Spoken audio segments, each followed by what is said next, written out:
MGR TV cinema நேயர்கள் அனைவருக்கும் வணக்கம். நான் சுகன்யா அவங்களோட இணையிறது. இன்னைக்கு நம்மளோட கான்வர்சேஷன்ல இணையறாங்க பிரியா ரஞ்சித் ரிவ்யூவர். அவங்கள வெல்கம் பண்ணிடலாம். Welcome to the show.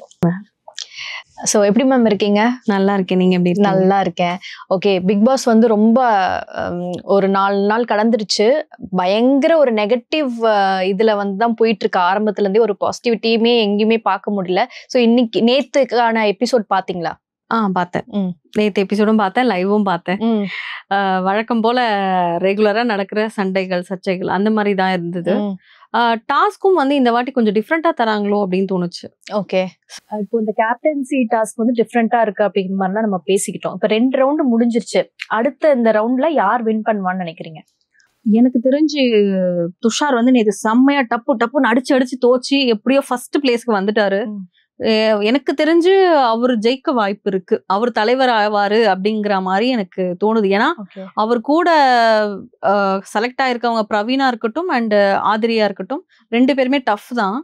அதை விட டஃப் இவர் கொடுப்பாரு அப்படிங்கிற மாதிரி தான் நேத்து அவர் அடிச்சு சப்போர்ட் பண்ணீங்க. யாரு? பிரவீனுக்கு தானே ரொம்ப சப்போர்ட் பண்ணீங்க. ஆமா, நான் பிரவீன் கிட்ட இல்லாத குவாலிட்டியே இல்ல. அவர்கிட்ட நிறைய டேலண்ட் இருக்கு. அவர் ஃபைனல் வரைக்கும் வருவாருன்றது எனக்கு அது கண்டிப்பா தெரியும். பட் நேத்து இவர் தோச்சதை வச்சு இந்த தலைவர் டாஸ்க்ல சொல்றேங்க நான். ஏன்னா பால்லையுமே வந்து அவர் தான் டாப்ல இருந்தாரு. அப்சராக்கு அடுத்து 2-3 இதுலதான் இருந்தாரு அவரு. இதுல வந்து நேத்து அவர் தோச்சது நீங்க பாக்கலன்னு நினைக்கிறேன் நானு. செம்மையா தோச்சாரு. டப்புன்னு தோச்சாரு. அழுக்கு போச்சு. அதுல வந்து இவங்க என்ன டஃப் அப்படின்னா, 1/4 லிட்டர் தான் தண்ணி, அதாவது பக்கெட்லயே ஒட்டிட்டு தான் இருக்கும். அந்த தண்ணிலயே அந்த பேண்ட்டை நனைக்கணும், துவைக்கணும், அலசணும், புழியணும், அதை அப்படியே நீட்டா வைக்கணும். அதுல அழுக்கே தெரியக்கூடாது, நுரை இருக்கக்கூடாது. இது எல்லாமே அந்த பையன் பண்ணி முடிச்சான். சூப்பரா போனான். அதுக்கு என்ன ரீசன்னா, அடிச்சு தோச்சு ஃபுல் நுரையும் போயிடுச்சு. ஃபுல்லா நீட்டா ஹைன் பண்ண மாதிரி கொடுத்திருந்தான் அந்த பையன். அந்த பெர்ஃபெக்ஷன் நல்லா இருந்தது. இந்த மாதிரி பெர்ஃபெக்ட்டான ஒரு ஆள் வீட்டு தலையா வந்தா நல்லா இருக்கும்ல. ஓகே சோ நீங்க அத அப்படி ஃபோக்கஸ்டா விஷன் அப்படி வைக்கிறீங்க. சரி, நேத்து நடந்த அந்த வீட்டு தலை டாஸ்க்ல வந்து நிறைய இந்த துணி துவைக்கிறதுல இருந்து அதை காய வைக்கிறதுல இருந்து அதுலயுமே கெமிக்கும் பார்வதிக்கும் பயங்கர சண்டை. அந்த சண்டையில வந்து கெமியோட அந்த ஆட்டிடியூட் வந்து பார்வதியை ரொம்ப ஹர்ட் பண்ணுச்சு அப்படின்ற மாதிரிலாம் வந்து பார்வதி வந்து கண்ணீர் விட்டு அழுதாங்க. எனக்கு அப்பதான் புரிஞ்சுது, ஓகே இவங்களுக்கும் கண்ணீர் வரும், பார்வதி கண்ணிலயும் தண்ணி வரும்பா அப்படிங்கிற மாதிரி இருந்துச்சு. அந்த ஹர்ட் எப்படி எனக்கு தெரிஞ்சதுன்னா, 2 பேருமே ஒரு மாதிரி ஸ்ட்ரெயிட் ஃபார்வர்ட் இல்லையா? ஆமா, 2 பேருமே ஒண்ணுத்துக்கு ஒண்ணு சலிச்சது இல்லைன்னு சொல்லுவாங்கல்ல, அந்த மாதிரி ஆள் தான் 2 பேருமே வந்து. இப்ப பார்வதியை ஹர்ட் பண்ணும்போது அவங்களுக்கு ஒரு ஃபீல் வருது இல்ல, அந்த ஃபீல் தான் பார்வதி எல்லாருக்கும் தராங்க. அது அவங்களுக்கு தெரியவே மாட்டேங்குது. அது ஏன்னு தெரியல எனக்கு. நம்ம சுபிக்ஷா வந்து அவங்க ஹர்ட் பண்ணும்போது இப்படிதான் அவங்களுக்கு இருந்திருக்கும். ஹர்ட் பண்ணது இல்லாம அதை பண்ணி விட்டுட்டு பயங்கரமா பின்னால போய் ஏய் அப்படின்னு சிரிக்கும் போதெல்லாம் வந்து அது பாக்குறதுக்கே வந்து சீ அருவருப்பா இருக்கு அப்படின்ற மாதிரிதான் இருந்தது.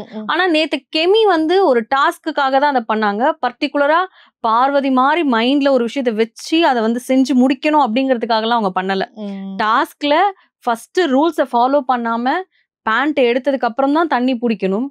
எல்லாரும் பேண்ட் எடுக்கும் போது நான் போய் தண்ணி பிடிக்கிறேன் அப்படின்னு போனா அங்க அதுதான் நடக்கும். சோ அந்த இடத்துல ஜட்ஜஸுமே வந்து வாயை திறந்து இல்லங்க நீங்க முதல்ல போய் பேண்ட் தான் எடுக்கணும் அப்படிங்கறத ஸ்ட்ராங்கா அவங்க கிட்ட சொல்லல. சோ அந்த விதத்துல ஜட்ஜஸ் மேலயுமே ஒரு தப்பு இருக்கு. அண்ட் அங்க கெமியும் பார்வதியும் சண்டை போடும் போதும் அதை ஸ்டாப் பண்ண சொல்லிட்டு அடுத்த வேலை யாரும் பார்க்கல, நின்னு அதை ரசிச்சிட்டு இருந்தாங்க. ஏங்க டாஸ்க் போதுங்க, டாஸ்க பாருங்க அப்படின்ற மாதிரி யாருமே அங்க வாயை திறந்து பேசல. சோ அது வந்து பார்வதி வந்து ஒரு சைட்ல நம்ம அத மாதிரி சொல்லியிருந்தா சரியா இருந்திருக்குமோ அப்படின்னு பார்வதியுமே யோசிச்சாங்க. ஆனா என்ன பண்ண முடியும், கர்மா பூமராங்கள, நீ என்ன பண்றியோ அதானே உனக்கும் நடக்கும் அப்படிங்கிற மாதிரிதான். ஆனா எப்படியோ அந்த டாஸ்க்ல அவங்க வந்து என்ன சொல்றது, தண்ணி பிடிக்கிறதுக்கு டைம் வேஸ்ட் ஆகுதுன்னு இன்னொருத்தர் தோச்ச தண்ணிலேயே நம்ம பேண்ட்டையும் போட்டு துவைப்போம், 5 ஆளுல நம்ம 5 ஆள் ஒரு ஆள நம்ம இருந்துடணும் அப்படிங்கிற மாதிரி வந்து எப்படியோ தோச்ச அழுக்கு போதோ இல்ல வந்து டாஸ்க்ல வந்து நின்னுட்டாங்க. அந்த டாஸ்க் வந்து கம்ப்ளீட் பண்ணிட்டாங்க. ஆனா இவங்க கிட்ட போராடிட்டு தண்ணி பிடிக்க முடியாம கெமி அந்த இடத்துல தோத்து போயிட்டாங்க.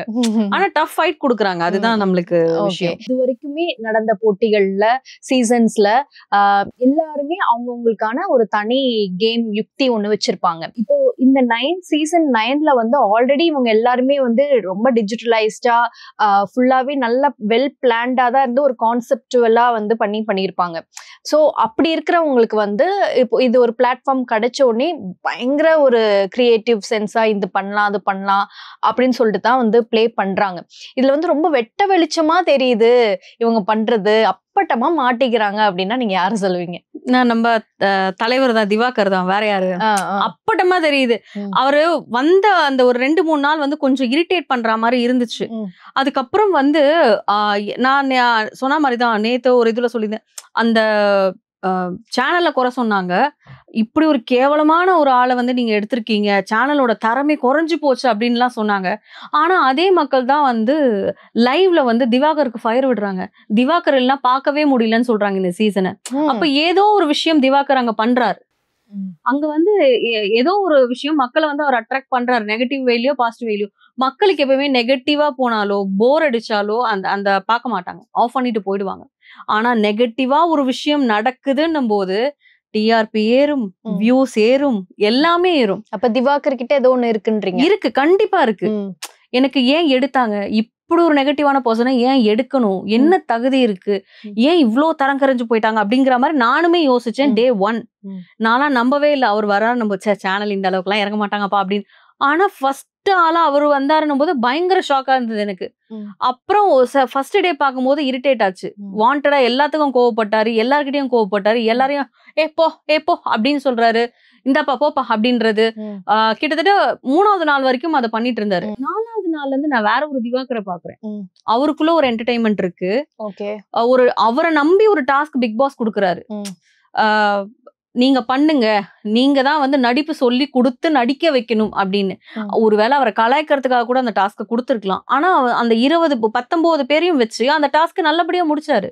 அதை ஒருத்தவங்க சரியா பண்ணலன்னா, அப்படி பண்ணுமே பண்ணக்கூடாதுப்பா, இப்படி பண்ணணும்பா அப்படின்னு பண்ணி காமிச்சு திருப்பியும் அதை பண்ண வச்சு அதுல இருந்து ஒருத்தர் செலக்ட் பண்ணி வெரி குட் அப்படின்னு சொல்றாருன்னா, அப்ப அவர்கிட்ட ஏதோ ஒரு விஷயம் இருக்கு. இன்னைக்கு வந்து அவர் கூட சண்டை போட்ட கமருதீன் கூட இன்னைக்கு அவர் ஜாலியா பேசுறாரு. அது எதனாலன்னா விஜய் பார்வதி வந்து கமருதீனை உட்கார வச்சு நல்லா பிரெயின் வாஷ் பண்ணிட்டு சொல்லு, நீதான் வந்து சொல்ல, உங்க டீம்ல இருக்கிற ஆளு யார் வந்து யாரெல்லாம் எப்படி அப்படின்னு சொல்ல. அவங்க வந்து கதையை கேட்டு அதை ரசிக்க ஆரம்பிக்கிறாங்க. அந்த ரசனை வந்து என்ன சொல்றது, ஒரு வில்லன் கிட்ட வந்து ஒரு என்ன சொல்றது, மீடியேட்டர் வந்து நடுவுல பேசும்போது அந்த வில்லனுக்கு ஒரு சந்தோஷம் வரும் தெரியுமா, அங்க இருந்து நம்மளுக்கு மெசேஜ் எடுத்துட்டு வந்து சொல்றான்பான். அந்த மாதிரி ஒரு ஒரு நாரதர் வேலை. எஸ், நாரதர் வேலையை வந்து பயங்கரமா பாக்குறாங்க அவங்க. இன்னைக்கு உட்கார வச்சு சுபிக்ஷாவை பத்தி சொல்ல, எனக்கு வியானாவை பத்தி சொல்ல, அரோரா இப்படின்னு சொல்ல அப்படின்னு உட்கார வச்சு கேட்கும் போது அந்த இடத்துல திவாகர் இருக்காரு. திவாகர் பண்ற தப்பு பார்வதி கூட சேர்றது. இப்பவும் நான் சொல்றேன், சேரனா அவர் வந்து உண்மையாவே அவருடைய நெகட்டிவிட்டி போய் பாசிட்டிவிட்டியா மாறிதான் அவர் வெளியில போவார். இப்ப வந்து நெகட்டிவை தாண்டி திவாகரை ரசிக்கிறதுக்குனே ஒரு ஃபேன் பேஸ் வந்துருச்சு. இப்போ நம்ம எல்லாம் வராதுன்னு நினைச்சோம், இவருக்கு எல்லாம் ஓட்டு வராதுன்னு நினைச்சோம். வருது. அதாவது அன்அபிஷியலி அவர் வந்து டாப்ல இருக்காரு ஓட்டிங்ல. அப்ப அபிஷியல்ல எந்த இடத்துல இருப்பாரு நம்மளுக்கு தெரியாதுல்ல. அன்அபிஷியலியே இவ்வளவு ரசிச்சு ஓட்டு போடுறாங்கன்னா அபிஷியல்ல இருக்கும்ல. ஆனா ரொம்ப விமர்சிக்கப்பட்டவரும் அவர் தானே. ஆமா, இந்த சீசன்லயே வந்து ரொம்ப நெகட்டிவா விமர்சிக்கப்பட்டு வந்த ஒரு நபரும் அவர் தான். பாசிட்டிவா அதை அப்படியே மாத்திட்டு வர்றதும் அவர் தான். ஓகே. சோ ஏதோ ஒரு ஈர்ப்பு வந்து அவர்கிட்ட இருக்கு. அது பார்வதி விட்டு விலகி இருந்தா இன்னும் நல்லா இருக்கும் அப்படிங்கிறது வந்து என்னுடைய கருத்து. மேபி இந்த கான்வர்சேஷனாலதான் அவர் கமருதீனை வந்து அட்டாச் பண்ணிக்கிட்டாரான்றதும் எனக்கு தெரியல. ஏன்னா இப்போ லாஸ்டா ஒரு டாஸ்க் கொடுத்தாங்க, அதுல வந்து எனக்கு தெரிஞ்சு அவர் கமருதீன் பேர் தான் சொல்லுவார் நான் நினைச்சேன். ஆனா அவர் அதை செய்யல. அதை செய்யாததுக்கும் பார்வதி கிட்ட ஒரு ரீசன் சொன்னாரு. என்னன்னா, கமருதீன் வந்து கேட்கும் போதெல்லாம் தண்ணி கொடுத்தாப்ல, அவங்கள வந்து ஆமா சேச்சா கம்மு வந்து என்ன பண்ணா, கம்மு வந்து அந்த மாதிரிலாம் பண்ணல. ஏன்னா இவங்க 2 பேர் தான் அவரை பத்தி அவ்வளவு நெகட்டிவா பேசினாங்க நேத்து வரைக்கும். இன்னைக்கு பாசிட்டிவா பேசுறாங்கன்னா அதுக்கு காரணம் என்ன அப்படின்னா, அவங்க 2 பேருமே வந்து மார்னிங் உட்கார வச்சு கமருதீனை பிரெயின் வாஷ் பண்ணி அவர்கிட்ட இருக்க எல்லா நியூஸையும் வாங்கிக்கிட்டாங்க. அவர் ஒரு வெகுலின்ற மாதிரி வந்து இப்ப தெரிஞ்சு போச்சு. அவர் கேட்டா எல்லாத்தையுமே சொல்லிடுறாரு. அந்த மாதிரி ஒரு பர்சனா இருக்காரு அவரு. அதை இவங்க யூஸ் பண்ணிக்கிட்டாங்க. அவரை யூஸ் பண்ணி நியூஸ் எல்லாம் எடுத்ததுக்கு அப்புறமா இப்ப இவங்க பக்கமே அவரை வச்சுக்கிறதுக்காக முயற்சிச்சு அந்த மாதிரி கம்மும் அப்படி கிடையாது அந்த மாதிரிலாம் சொன்னா இப்ப அங்க போகும் இல்லையா நியூஸ். கமருதீன் கிட்ட பார்வதியும் திவாகரும் உனக்கு சப்போர்ட் பண்றாங்க. சோ அந்த மாதிரி வந்து ஆயிடுச்சு. அதுக்கேத்த மாதிரி மாறுறாரு. அந்த மாற்றம் வந்து ஓகே, சண்டை போட்ட ஒருத்தர்கிட்ட நீங்க வந்து சமாதானமாகற மாதிரி இருக்கீங்க. ஆனா அது எத்தனை நாளைக்குன்னு பார்வதி கிட்ட யாராவது முட்டினாங்கன்னா அவங்க வந்து திவாகருக்கும் எதிரி. அப்படிதான் இப்ப உள்ள போயிட்டு இருக்கு. பார்வதியும் திவாகரும் ஒன்னாவே தான் இருப்பாங்க. பார்வதிக்கு ஆகாதுன்னா திவாகருக்கும் ஆகாது, பார்வதிக்கு ஆகும்னா திவாகருக்கும் ஆகும். ஓகே, அந்த மாதிரி தான் போயிட்டு இருக்கு. ஓகே. இதுல இரிட்டேட்டிங் கேரக்டர்னா யார சொல்லுவீங்க? இப்போ லாஸ்ட் சீசன்ல எல்லாம் வந்துட்டு இப்போ ஜூலி இருந்தாங்க, அவங்கலாம் என்ன பண்ணாலுமே நமக்கு இரிட்டேட்டிங்கா இருக்கும். அது மாதிரி இந்த சீசன்ல யார் இரிட்டேட்டிங் கேரக்டரா? எனக்கு பார்வதி தான் தோணுது.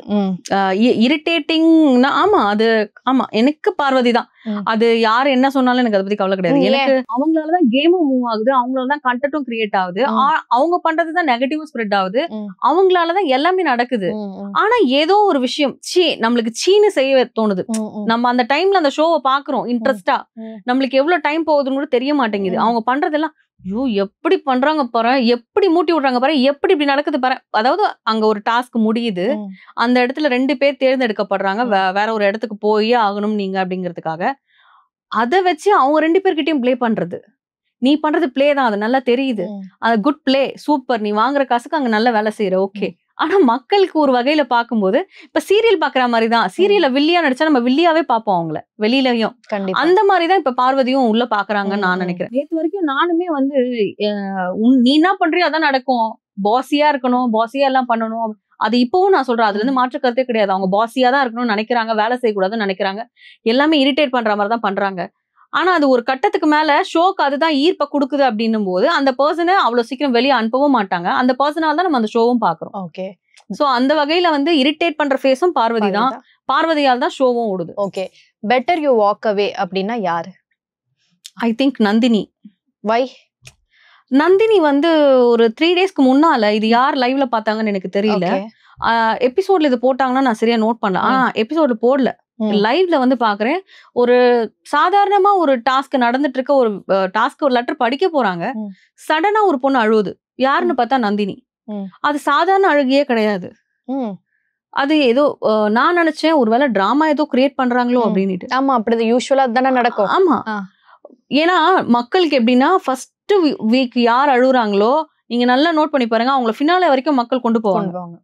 அந்த மாதிரி நான் நினைச்சேன் ஒருவேளை அதுக்காக இருக்குமோ அப்படின்னு சொல்லிட்டு. ஆனா அது இல்ல, அவங்க வந்து பிக் பாஸ் வந்து சடனா உள்ள கூப்பிட்டாரு, பேசினாரு. ஏன்னா அவங்களுக்கு ஏதோ ஸ்ட்ரெஸ் இருக்கு, அதனாலதான் உடனே கூப்பிட்டாரு. அர்ச்சனாலாம் சீசன் 7ல அழுது ஒரு 2 நாள் கழிச்சு தான் உள்ள கூப்பிட்டாரு. இவங்க அழுக ஆரம்பிச்சு 10 நிமிஷம் கூட ஆகல, ஆனா டப்புன்னு உள்ள கூப்பிட்டாரு, நந்தினி உள்ள வாங்க அப்படின்னுட்டாரு. அப்புறம் இவங்க உள்ள போறாங்க, உட்காடுறாங்க, அழுகுறாங்க, அழுதுகிட்டே பேசுறது அவருக்கு புரியல, நீங்க ரிலாக்ஸ் ஆயிட்டு பேசுங்கன்னு சொல்றாரு. பேசும்போது எனக்கு இது புது இடமா இருக்கு, எனக்கு இந்த அனுபவமே போதும், நீங்க கொடுத்த பேரே போதும், எனக்கு வந்து இங்க இருக்க இஷ்டம் இல்லை அப்படின்னு சொல்லும் போது, இன்னும் கேமே ஸ்டார்ட் ஆகல, 3 days தானே ஆயிருக்கு, நீங்க எல்லாருமே புரிஞ்சுக்கிறதுக்கு கொஞ்சம் டைம் ஆகும், வெயிட் பண்ணுங்க, உங்களை யாராவது ஹர்ட் பண்ணாங்களா, இதெல்லாம் அவரும் கேட்கிறாரு. அவங்க வந்து என்னை யாருமே ஹர்ட் பண்ணல, பட் என்னால இவங்களோட மிங்கிள் ஆகி இருக்க முடியல, அது ஏன்னு எனக்கு தெரியல, இவங்க கூட இருக்கிறது சந்தோஷமா இருக்கு, ஆனா எதுக்காக இவங்க கூட இருக்கணும்னு தோணுது, ஒரு மாதிரி ஏதோ ஒரு அஃபெக்ட் ஆன மாதிரியே அவங்க பேசிட்டு இருந்தாங்க. ஓகே, சோ அப்ப எனக்கு புரிஞ்சுது இவங்க ரொம்ப நாள் இருக்க மாட்டாங்க, இவங்க வந்து கிளம்புற ஐடியால இருக்காங்க அப்படிங்கிறது. செகண்ட் டே வந்து என்ன ஆச்சுன்னா, நேத்து வந்து எஃப்ஜே இந்த டீம்லாம் வந்து ஒருவேளை ஒரு டாக்டிஸா இருக்கலாம்ல, ஏன்னா யார் இப்போ பரணி அப்படிதான் இருந்தாரு, பரணிக்கு வந்து கொடுக்கப்பட்டது டார்ச்சர். அந்த வீட்டுல வந்து அவ்வளவு பேரும் சேர்ந்து கொடுக்கப்பட்ட டார்ச்சராலதான் அவரை எது நின்னா குத்தம், உட்காந்தா குத்தம், போனா குத்தம், வந்தா குத்தம், நடந்தா குத்தம், அந்த மாதிரி கஞ்சா கருப்புல இருந்து நிறைய பேர் அங்க டார்ச்சர் பண்ணதுனாலதான் அன்னைக்கு அவர் செவுரு எகுதி குதிச்சு போகணும்ன்ற ஒரு முடிவுக்கே வந்து அப்படி பண்ணாரு.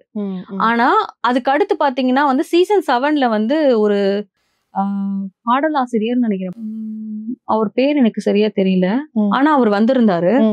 அவர் வந்து அவர் தான் ரொம்ப ஏஜ்டு, சோ அதனால வந்து நான் வந்து இந்த பசங்களோட என்னால போட்டி போட முடியாதுன்னு சொல்லிட்டு அவரு காலையில எழுந்தாரு, பிக் பாஸ் கூப்பிட்டாரு, போனாரு. அவரு கரெக்டா ஷோ ஆரம்பிச்சு ஒரு வாரம் ஆகல, இதே மாதிரிதான் உள்ள போனார். புலமை பித்தன் நினைக்கிறேன் அவர் பேரு. ஓகே, அவர் உள்ள போயிட்டு பிக் பாஸ் கிட்ட சொல்லிட்டு அங்கிருந்து அப்படியே போயிட்டாரு. சோ அந்த மாதிரி இதெல்லாமே நார்மலா நடக்கிற ஒரு விஷயம். இங்க ஒரு டார்ச்சர்னால, இவர் வயசு வித்தியாசம்னால, இப்ப இந்த சீசன்ல பாத்தீங்கன்னா அந்த மாதிரி உங்களுக்கு எதுவுமே நடக்கல. அந்த பொண்ணு சிங்கிள், அந்த பொண்ணோட ஸ்டோரி எல்லாரும் கேட்டாங்க, அதுல இருந்து இன்னும் சப்போர்ட் பண்ணதான் ஆரம்பிச்சாங்க. எல்லாருமே வந்து தான் வீட்டு பொண்ணாதான் பார்க்க ஆரம்பிச்சாங்க. தமிழ்நாட்டு மக்கள் முதற்கொண்டு அப்படிதான் பார்த்திருப்பாங்க அந்த பொண்ணை.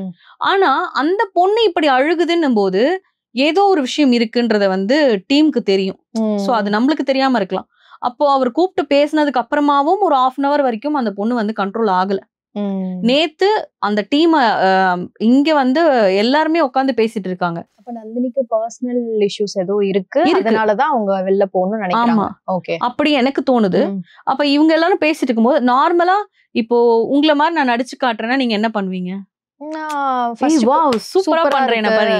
நேத்து எஃப்ஜே வந்து நந்தினி மாதிரி சிரிச்சு காட்டுறாரு. நந்தினி இப்படி எல்லாம் சிரிப்பாங்க அப்படின்னு சொல்லிட்டு சிரிச்சு காட்டுறாரு. அவங்க கார்டன் ஏரியால உட்காந்துருக்காங்க டோருக்கு ஃப்ரண்ட்ல. இந்த சைட்ல இருந்து நந்தினி வராங்க, பாத்ரூம்ல இருந்து நந்தினி வராங்க, பாத்ரூம் சைட்ல இருந்து வராங்க, பாத்ரூம்ல இருந்து இல்ல. அப்ப வந்து உன்னை பாரு கிண்டல் பண்றான் அப்படின்னு சொல்லிட்டு யாரோ அந்த இடத்துல சொல்றாங்க. ஐ திங்க் ரம்யா நினைக்கிறேன். அப்ப அங்க வந்து நின்னு இப்படி பாத்துட்டு அப்புறம் திடீர்னு பயங்கரமா அழ ஆரம்பிச்சிட்டாங்க. அந்த அழுகை எப்படி ஆச்சுன்னா விக்கி விக்கி விக்கி ஒரு அளவு ஒரு மேல அப்படியே இழுக்கிற அளவுக்கு ஆயிடுச்சு. சோ அப்ப நான் யோசிச்சேன், ஓகே இவங்க கன்ஃபார்ம் ஏதோ ஒரு பிரச்சனை இருக்கு இவங்களுக்கு அப்படிங்கிற மாதிரி. இன்னைக்கு மார்னிங்ல இருந்து நான் லைவ்ல பாக்குறேன், அவங்க யார்கிட்டயுமே பேசுறதும் சரியில்லை அண்ட் நடந்துக்கிறதும் சரியில்லை. ஒரு பிரஷ்ஷுக்காக காலையில அப்படி ஒரு பிரச்சனை பண்ணாங்க. எனக்கு தெரிஞ்சே ஆகணும், 20 பிரஷ் கொடுத்து அமைச்சிருக்கீங்க, என்னோட பிரஷ் இல்ல, இதுக்கு நீங்க எனக்கு பதில் சொல்லியே ஆகணும்ன்ற மாதிரி திருப்பி திருப்பி திருப்பி ரிப்பீட்டடா வந்து பிக் பாஸ்ட கேட்டே இருந்தாங்க. அப்புறம் கொஞ்ச நேரத்துல அவங்களே காம் ஆயிட்டாங்க. இந்த மாதிரி ஒரு சில ஆக்டிவிட்டிஸ் எல்லாம் பார்க்கும்போது அவங்களுக்கு ஏதோ ஒரு பிரச்சனை இருக்கு. சோ எனக்கு தெரிஞ்சு பெட்டர் அவங்க வெளியில போயிட்டாங்கன்னா நல்லா இருக்கும். ஓகே, இப்போ இந்த சீசன் 9 ஸ்டார்ட் ஆயிருக்கு, இவங்க டைட்டில் வின்னர் அப்படின்னு உங்களோட அசம்ஷன் யார சொல்வீங்க? இது வரைக்கும் நான் அந்த மாதிரி எதுவுமே கணிக்கல. என்னால அது என்ன சொல்றது அப்படி கணிச்சு பார்க்க முடியல. ஏன்னா இன்னும் இது 1 week கூட ஆகல ஃபுல்லா. ஃபியூ சீசன்ஸ் வந்து பாத்தீங்க அப்படின்னா அதுக்கு முந்தின சீசன்ல கூட மாயா வந்துருவாங்க, பிரதீப் ரொம்ப டஃப் ஃபைட் கொடுக்குறாரு அப்படின்னா நமக்கு ப்ரெடிக்ட் பண்ண முடிஞ்சது. அந்த மாதிரி ஏன் இந்த சீசன்ல சொல்ல முடியல? இந்த சீசன்ல சொல்ல முடியலன்னா ஏன்னா இன்னும் 1 week ஆகல, யாரும் டாஸ்க் விளையாடவே தொடங்கல. பட் நேத்து வரைக்கும் நான் பார்த்த வரைக்கும் பாத்தீங்கன்னா விளையாடக்கூடிய ஆட்கள் வந்து சூப்பர் டீலக்ஸ்ல இருக்காங்க, அவங்க ஜட்ஜிங்ல இருக்காங்க. சோ அவங்க எல்லாம் இதுல விளையாடி இருந்தாங்கன்னா எனக்கு ஒரு டஃப் ஓகே இவங்க இருப்பாங்க. எனக்கு இப்ப டஃப் கொடுத்தது இந்த 4 பேர்ல இந்த 8 பேர்ல டஃப் கொடுத்தது நான் யாருன்னு சொல்வேன்னா கெமி, பார்வதி, அப்புறம் வந்து துஷார், வேற யார் இருக்கா, இவங்க ஆதிரை, இவங்கெல்லாம் வந்து கொஞ்சம் டஃப் கொடுத்தாங்க அப்படிங்கிற மாதிரி தோணுச்சு. அண்ட் பிரவீன், மெயினா பிரவீன் சொல்லணும். பிரவீன் தான் ஃபர்ஸ்ட் அந்த பேண்ட் எல்லாம் தோச்சு எடுத்துட்டு போய் காய வச்சாரு, பிரவீன் ராஜ். சோ அவரு இவங்கெல்லாம் கொஞ்சம் டஃப் ஃபைட் கொடுக்குறாங்க. போக போக வீக்ஸ்ல வந்து டாஸ்க வச்சு இவங்களோட ஃபைட் எல்லாம் ஏறும். இன்னும் வந்து கம்ருதீன் எல்லாம் விளையாடவே ஸ்டார்ட் பண்ணல. அவங்க எல்லாம் விளையாடினாங்கன்னா வந்து இன்னும் நல்ல ஃபைட் இருக்கும். ஓகே, இந்த சீசனோட பெஸ்ட் என்டர்டைனர்னா யார சொல்லுவீங்க? நம்ம தலைவர் திவாகர் தான். என்ன அவரை விடவே மாட்டீங்களே? இல்லங்க, நான் நெகட்டிவா பேச ஆரம்பிச்சு இப்ப நானே வந்து அந்த மனுஷன் பண்றதெல்லாம் ரசிக்கிற மாதிரி ஆயிடுச்சுன்னா பாத்துக்கங்களேன். அந்த மாதிரி வந்து அவர் உள்ள பண்ணி லாஸ்ட் வரைக்கும் வருவாரு, கண்டிப்பா வருவாரு. அவர் வந்து 60 days சொல்லிட்டு போயிருக்காரு சொல்றாரு. ஆனா அவர் 60 days சேனல்ல 60 days எல்லாம் விட்டுற மாட்டாங்க. நீங்க வேணா பாருங்க, அவர் 90 days இருப்பாரு எனக்கு தெரிஞ்சு. ஃபைனலுக்கு கிட்டதான் அவர் அனுப்புவாங்க, சொல்ல முடியாது, ஃபைனல் காமிச்சாலும் அனுப்பிடுவாங்க. எப்படி சொல்றீங்க? ஆமாங்க, மக்கள் இப்பவே வந்து டஃப் ஃபைட் கொடுக்குறாங்களே, வந்து கழுவி ஊத்திட்டு இருக்காங்க வாட்டர்மெலன். நீங்க இப்ப சும்மா போட்டு பாருங்களேன், வாட்டர்மெலன் உள்ள போனத பத்தின கருத்துன்னு இப்ப நீங்க போட்டு பாருங்களேன், நெகட்டிவ் விட பாசிட்டிவ் தான் இப்ப நிறைய இருக்கும். ஏன்னா அந்த ஷோவை என்டர்டைன்மெண்ட் பண்றதே அவருதான். ஏதோ ஒரு கண்டென்ட், இப்போ ஃபேக்காவோ பண்றாரோ இல்ல நிஜமாவே பண்றாரோ, ஆனா ஏதோ ஒரு கண்டென்ட் குடுக்குறாரு உள்ள, அது நல்லா இருக்கு, பாக்கும்படியா இருக்கு. அதுக்காக தான் ஷோவே பாக்குறாங்கன்னு வச்சுக்கோ. வாட்டர்மெலானுக்காக தான் இப்ப ஷோவே பாக்குறாங்க. வாட்டர்மெலான், பார்வதி, அந்த டீமுக்காக தான் ஷோவே பாக்குறாங்க. ஓகே, சோ இவங்க எவிக்ட் ஆயிடுவாங்க இந்த வாரம் அப்படின்னா? இந்த வாரம் வந்து எனக்கு தெரிஞ்சு பிரவீன் காந்தி சார் போயிடுவாருன்னு நினைக்கிறேன். ஏன்னா அன்அபிஷியல்ல வந்து அவர் தான் இருக்காரு. அபிஷியல் எப்படின்னு எனக்கு தெரியாது. எனக்கு என்ன தோணுது அப்படின்னா, அவர் வந்து அவர் சொல்றதை கேட்கணுன்ற மாதிரி இப்ப கொஞ்சம் கொஞ்சமா மாறிட்டு வர்றாரு. அது ஓகே, பட் வந்து யார் சொல்றதையும் கேட்க மாட்டேங்கிறாரு. இன்னைக்கு மார்னிங் கூட யாரும் பேசுறதெல்லாம் அவ்வளவு கேட்க மாட்டேங்கிறாரு.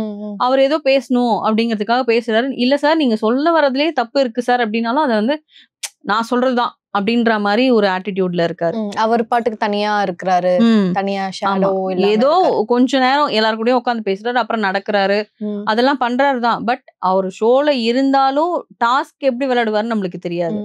இது வரைக்கும் டாஸ்க் விளையாடல. ஏன்னா அவர் வந்து சூப்பர் டிலக்ஸ் ரூம்ல இருக்கிறதுனால அவருக்கு டாஸ்க் எதுவுமே கிடையாதுன்றதுனால அவர் விளையாடல.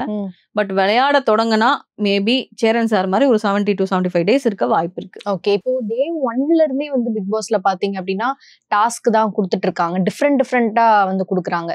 ஸோ இந்த சீசனோடைய டாஸ்க்லாம் வந்து எப்படி இருக்கும்னு நீங்க நினைக்கிறீங்க? எனக்கு தெரிஞ்சு இந்த சீசனே கொஞ்சம் டிஃப்ரெண்டா இருக்கிறதுனால நான் இதை வந்து சீசன் 7ஓட தான் ஒப்பிட்டு பாக்குறேன். ஓகே, அதுல வந்து பாத்தீங்கன்னா அதாவது என்ன சொல்றது, சூப்பர் டீலக்ஸ்ல வந்து இப்போ எப்படி 7 பேர் இருக்காங்களோ அந்த மாதிரி ஸ்மால் பாஸ்ல 7 பேர் இருப்பாங்க. அங்க வந்து ஸ்மால் பாஸ்ல இருந்தவங்க தான் சமைக்கணும், இங்க வந்து பிக் பாஸ்ல இருக்கவங்க தான் சமைக்கணும். சோ அந்த மாதிரி நிறைய டிஃபரன்ஸ் இருக்கு. சீசன் 7ல டாஸ்க்குமே வந்து கொஞ்சம் டிஃப்ரெண்டா கொடுக்குற, காப்பி அடிச்சு தான் கொடுத்தாங்க, அது வேற விஷயம். ஆனாலுமே வந்து அது ரசிக்கும்படியாது ஏதோ ஒரு டாஸ்க் கொடுத்துட்டே இருந்தாங்க. அதே மாதிரி இந்த வாட்டி பாத்தீங்கன்னா வந்து நீங்க தண்ணி வந்து நீங்க புடிச்சாதான் உங்களுக்கு தண்ணி, இல்லைன்னா தண்ணியே கிடையாது. சோ இந்த வீக் ஃபுல்லா அதை வச்சுதான் ஓடிட்டு இருக்கு. அப்ப கமருதீனால ஒரு இஷ்யூ ஆச்சு, ஒரு 4-5 வாட்டி தண்ணிய மிஸ் பண்ணதுனால நேத்து ஒரு வாட்டி வார்ன் பண்ணிட்டு அதுக்கப்புறம் அந்த தண்ணியுமே வந்து கொடுக்க ஸ்டார்ட் பண்ணிட்டாங்க. நேத்து நைட்டு வந்து 2 பேருமே வந்து உட்காந்து கண்முழிச்சு 2 பேருமே வந்து தண்ணி எல்லாம் புடிச்சு வச்சாங்க, 2 டைம்ஸ் வந்ததுன்னு சொல்லிட்டு. சோ அந்த மாதிரி இன்ட்ரெஸ்டா தான் பண்றாங்க. ஆனா அதே நேரத்துல பிக் பாஸ் கிட்ட அந்த ஒரு விஷயத்துக்காக திட்டு வாங்கினாங்க. இந்த 9 சீசன்ல டாஸ்க் இருக்கும்போது யாருமே தூங்க போக மாட்டாங்க, நீங்க தான் தூங்க போயிட்டு தப்பு பண்ணிருக்கீங்கன்ற மாதிரிலாம் ஒரு வார்னிங் கொடுத்தாரு.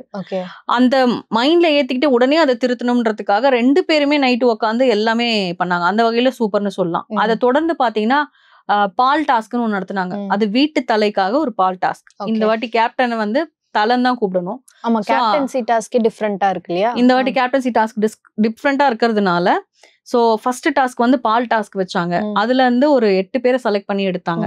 8 பேருக்கு வந்து நேத்து டாஸ்க் வச்சாங்க. அந்த டாஸ்க் என்னன்னா, பேண்ட் அழுக்கா இருக்கும், அதை நீங்க வந்து உங்களுக்கு கொடுக்கப்படுற தண்ணியில நீங்க புடிச்சு அதை தோச்சு யார் நீட் அண்ட் கிளீனா வைக்கிறீங்களோ அதுல இருந்து 1ல இருந்து 5 வரைக்கும் நீங்க செலக்ட் பண்ணணும். 2 செட் ஆஃப் ஆங்கர் இருக்கும், அந்த ஆங்கர்ல வந்து நீங்க மாட்டி அதை வந்து 5 பேர் மொத்தம் மாட்டணும். 6வது ஆளா வந்து யாரும் வரக்கூடாதுன்றதுதான் டாஸ்க். சோ இதுலதான் வந்து நம்ம தலைவிக்கு 2 தலைவிகளுக்கும் சண்டை வந்துருச்சு. சோ அதுல வந்து ஐ திங்க் வந்து துஷார் வந்து ஃபர்ஸ்ட் பிளேஸ்ல இருக்காரு.